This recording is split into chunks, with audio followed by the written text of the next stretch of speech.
Hi guys. Sorry. Hi. Alright. As promised, let's read.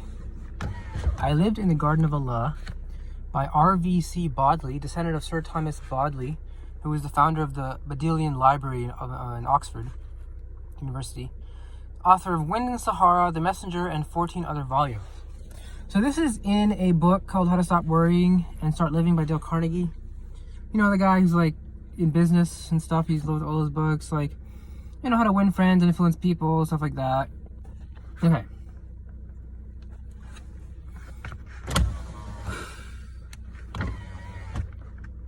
Which I have read. I've read How to Win Friends and Influence People. What I basically got from that book is you do the golden rule with people. I mean, that's basically what I thought he basically was saying over and over again. Basically, practice the golden rule with people. And the golden rule, like, do unto others as you would have done unto you. It's in all religious traditions. Alright. Here we go. It's only a couple pages. In 1918, I turned my back on the world I had known and went to Northwest Africa, and I lived with the Arabs in the Sahara, the Garden of Allah. I lived there 7 years. I learned to speak the language of the nomads. I wore their clothes, I ate their food, and adopted their mode of life, which has changed very little during the last 20 centuries. I became an owner of sheep and slept on the ground in the Arabs' tents. I also made a detailed study of their religion. In fact, I later wrote a book about Muhammad sallallahu alaihi wasallam entitled The Messenger. I really had a rich, those 7 years that I spent with these wandering shepherds were the most peaceful and contented years of my life. I'd already had a rich and varied experience. I was born of English parents in Paris and lived in France for 9 years. Later, I was educated at Eton and at the Royal Military College at Sandhurst. Then I spent 6 years as a British Army officer in India, where I played polo and hunted, and explored in the Himalayas, as well as doing some soldiering. I fought through the First World War, and at its close, I was sent to the Paris Peace Conference as an assistant military attaché. I was shocked and disappointed at what I saw there. During the 4 years of slaughter on the Western Front, I believed we were fighting to save civilization. But at the Paris Peace Conference, I saw selfish politicians laying the groundwork for the Second World War, each country grabbing all it could for itself, creating national antagonisms, and reviving the intrigues of secret diplomacy. I was sick of war, sick of the army, sick of society. For the first time in my career, I spent sleepless nights worrying about what I should do with my life. Lloyd George urged me to go in for politics. I was considering taking his advice when a strange thing happened. A strange thing that shaped and determined my life for the next 7 years. The one who Lloyd George is, by the way. Lloyd George became the British Prime Minister later. I think he was British Prime Minister during World War I. So he was like a politician at this time. Lloyd George to go. What was I? Lloyd George urged me to go in for politics. I was considering taking his advice when a strange thing happened. A strange thing that shaped and determined my life for the next 7 years.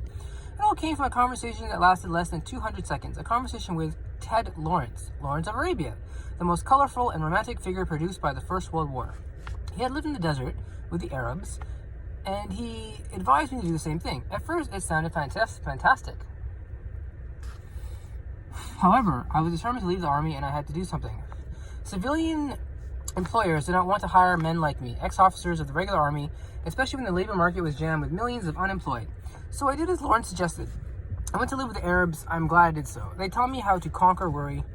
Like all faithful Muslims, they are fatalists. They believe that every word which Muhammad sallallahu alaihi wasallam wrote in the Quran is a divine revelation of Allah. So when the Quran says God created you and all your actions, they accept it literally. That is why they take life so calmly and never hurry or get into unnecessary tempers when things go wrong.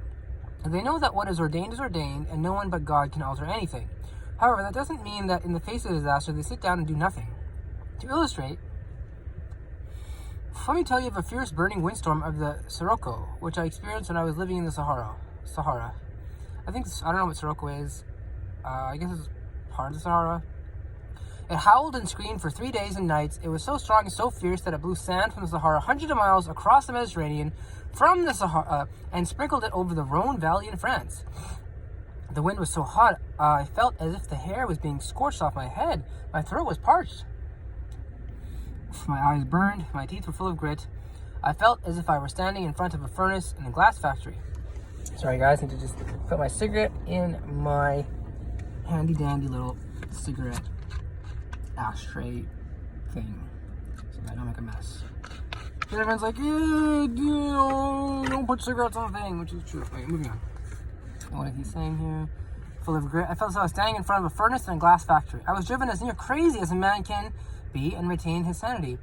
But the Arabs didn't complain. They shrugged their shoulders and said, Maktub, it is written.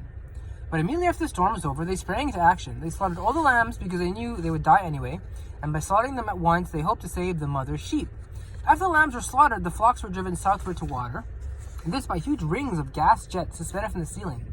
The lights pained my eyes so intensely that while sitting on the platform, I was compelled to look at the floor. Yet during my 30-minute speech, I felt absolutely no pain, and I could look directly at these lights without any blinking whatever. Then, we went over a page, sorry. Talking about the flops. After the lambs were slaughtered, the flocks were, the flocks were driven southward to water.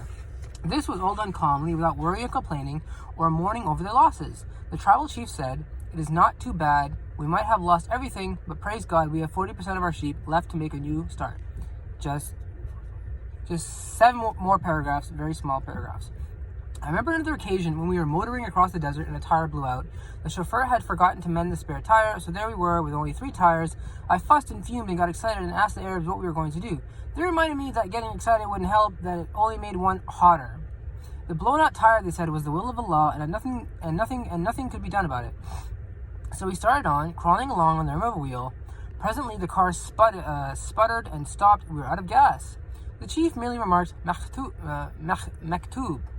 And there again, instead of shouting at the driver because he had not taken on enough gas, everyone remained calm, and we walked to our destination, singing as we went.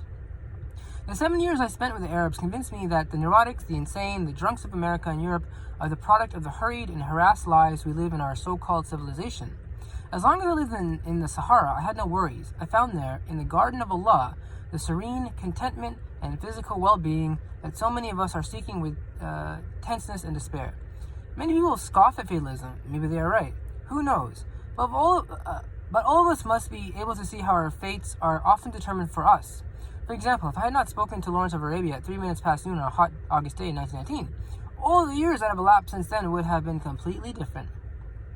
Looking back over my life, I can see how it has been shaped and molded time and again by events far beyond my control. The Arabs call it Maktub Kismet, the will of Allah. Call it anything you wish. It does strange things to you. I only know that today, 17 years after leaving the Sahara, I still maintain that happy resignation to the inevitable which I learned from the Arabs. That philosophy has done more to settle my nerves than 1,000 sedatives could have achieved. When the fierce burning winds blow over our lives and we cannot prevent them, let us too accept the inevitable and then get busy to pick up the pieces. That last little bit was from Dale Carnegie. The rest was from the author, what's his name, R.V.C. Bodley. A couple things, great little thing. I like how, for example, it resonated with me. For example, someone I learned a lot from Islam also went to the Sahara. I didn't know the Sahara actually meant the desert, the Garden of Allah. I don't think it means that, or maybe it does. I don't think it does. The point is, he went there as well. He went to Mauritania. Where did he go? I think Bodley went to somewhere in the Sahara, and maybe in the same place. And this guy, his name's Mark Joseph Hansen. He changed his name to Hamza Yusuf when he converted to Islam. You could say his life was very, very much transformed by his years in the Sahara, learning with the Arabs and the Bedouins and the nomads, and he came back with all this knowledge to teach. In the same way, I think that's what the author is doing here.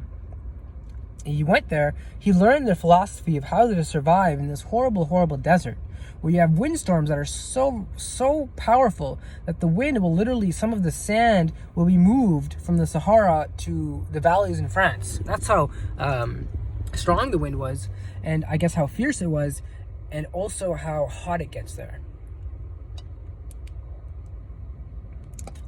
I know about heat because I have driven in a car for about maybe 5-4 hours without air conditioning one time, and it was like a heat wave. We had a heat wave. It was basically 20 at night, 40 at like 2, 3 o'clock in the afternoon. And I was out doing deliveries, and I know what heat is at that point, because I knew my air conditioning was off. I was basically sweating from my back every day.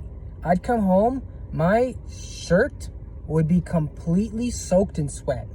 My back, completely soaked in sweat. And I'd come home tired, irritable, don't want to move. My anxiety would be just everywhere.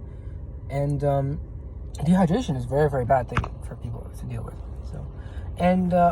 So he basically says this philosophy, he met with the Arabs, this philosophy called fatalism, which is basically like, it is what it is. Like, he calls it maktub, or I've heard from someone very close to me, it's called kismet. He called it maktub, kismet. Kismet is actually a word from in Urdu, which is a derivative of Hindi and Punjabi. Kismet means